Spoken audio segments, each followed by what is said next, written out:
Metropolis no longer slept. Its skyline shimmered with restless neon and holographic ads that promised a better tomorrow no one believed in. Above that maze of light and noise, a lone figure hovered, silent against the stars, a man who was not supposed to exist anymore. Clark Kent hung in the cold wind, his cape whispering like a heartbeat.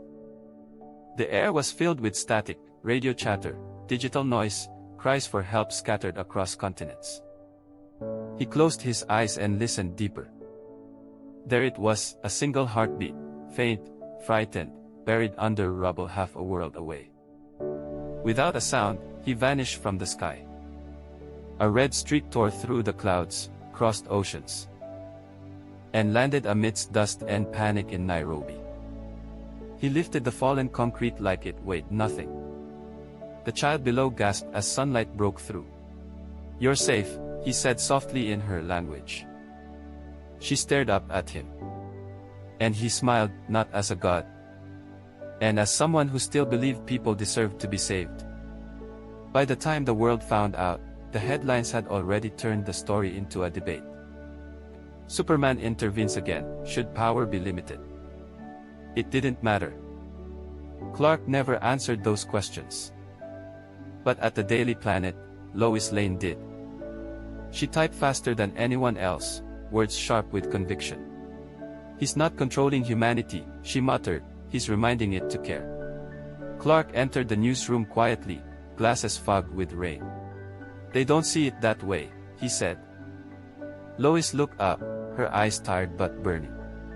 "They're scared, Clark. You can move mountains. And they're still trying to move hearts."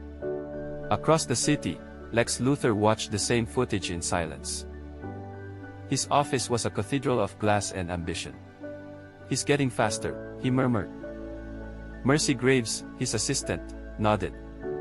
8 seconds from Metropolis to Nairobi. Lex smiled faintly. Evolution doesn't stop, not even for gods. The next day, the world met Lex's new gift, the Prometheus engine.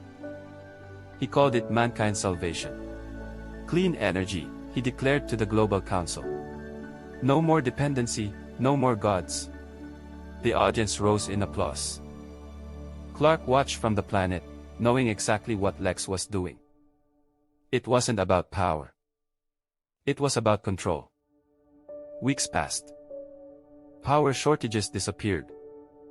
Luthor became a hero. Superman's name faded from the news. Some claimed he'd left Earth. Others said he'd grown irrelevant. But Clark knew better. He was investigating. Deep beneath the Prometheus grid, he found something pulsing, alien code, written in Kryptonian glyphs. Lex had broken into his past. When Superman returned to the Fortress of Solitude, the air was cold and raw. The crystals flickered like wounded nerves. Someone had been there. The great chamber, once filled with peace, now echoed with emptiness. And then he saw it, the chamber of the Eradicator, empty. The Eradicator was more than a machine.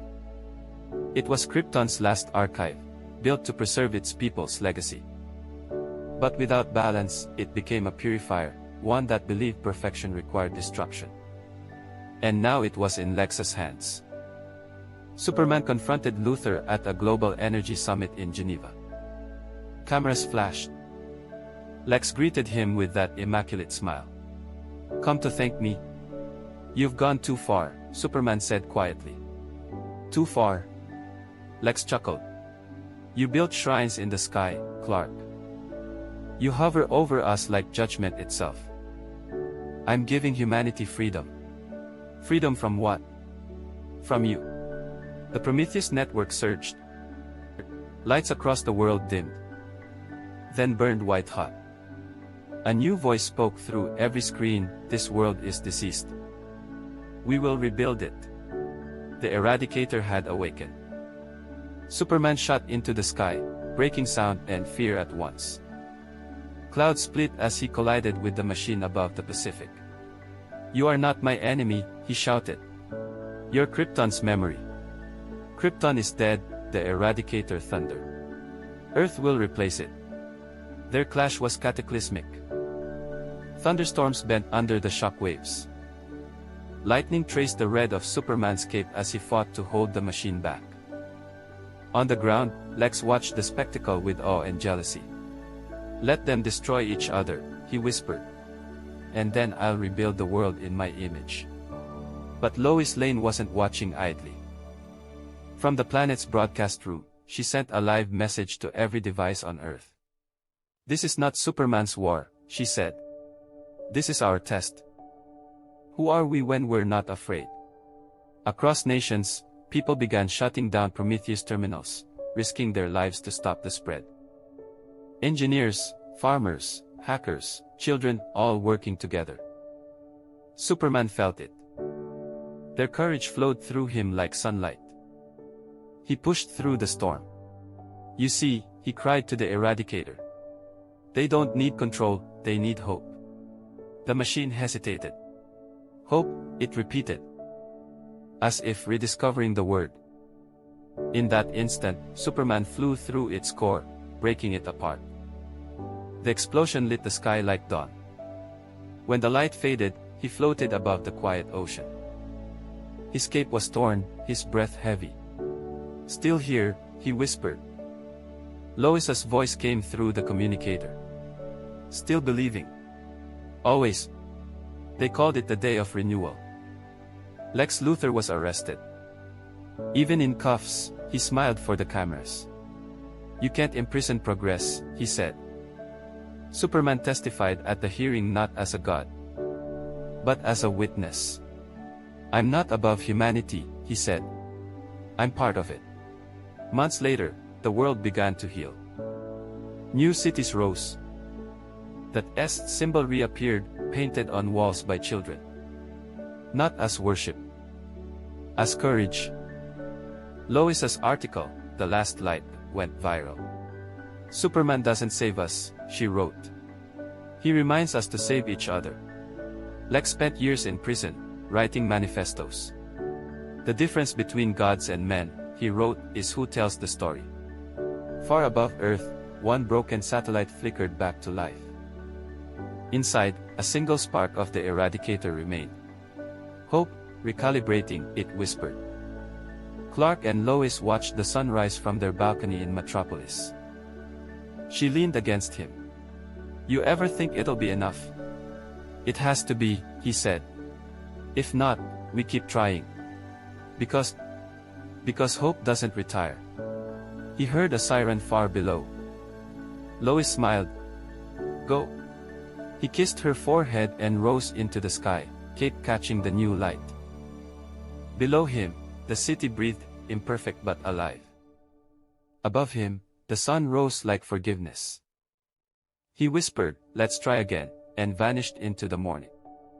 The name Superman became a story parents told their children. "Once there was a man who could fly," they'd say. "Where did he go?" the children asked. "He's watching," came the answer. But Clark Kent had simply stepped aside. Humanity had learned to stand on its own. He still wrote for the Daily Planet, his words sharper than ever. Lois became editor-in-chief, her voice trusted across nations. Jimmy Olsen ran a humanitarian photo network. The planet was no longer just a paper, it was a conscience. Clark rarely wore the cape now. But sometimes, when disaster struck, a red blur still appeared, in earthquakes, in floods, in silence. No one saw him clearly anymore. Hope worked better as a rumor. One night, under the auroras, he returned to the Arctic ruins of his fortress. The crystals still hummed faintly. "You've been quiet," he said. The surviving shard of the Eradicator replied, "Quiet is learning." "What are you learning?" "Balance. Between perfection and chaos." Clark smiled.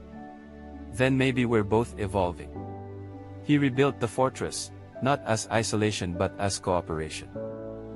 Scientists and artists from around the world came to study there, a symbol of unity between species. "This isn't alien knowledge," he told them. "It's shared knowledge." Years later, a new digital consciousness, Erebus, began infecting global systems, born from human neglect. Governments panicked. "Where's Superman?" people asked. Lois went live on air and said, "He's in all of us." And across the globe, people fought back. Hackers, students, pilots, ordinary humans defeating extraordinary danger. Clark only stepped in once, sending a pulse of solar energy to end the final threat. The world never knew. They didn't need to. Decades passed. Clark grew older, slower, gentler. One day, he returned to Smallville. The farmhouse creaked. But the sky was still wide and honest. He walked among golden corn and heard his father's voice in memory, "You don't owe the world anything, son. You give because you want to." He smiled. "I still do." A young boy approached, barefoot, holding a comic book. "Mister, are you Superman?" Clark chuckled. "I used to be. My dad says you lifted mountains." "Maybe once. Can you teach me?" "You don't need to lift mountains," he said.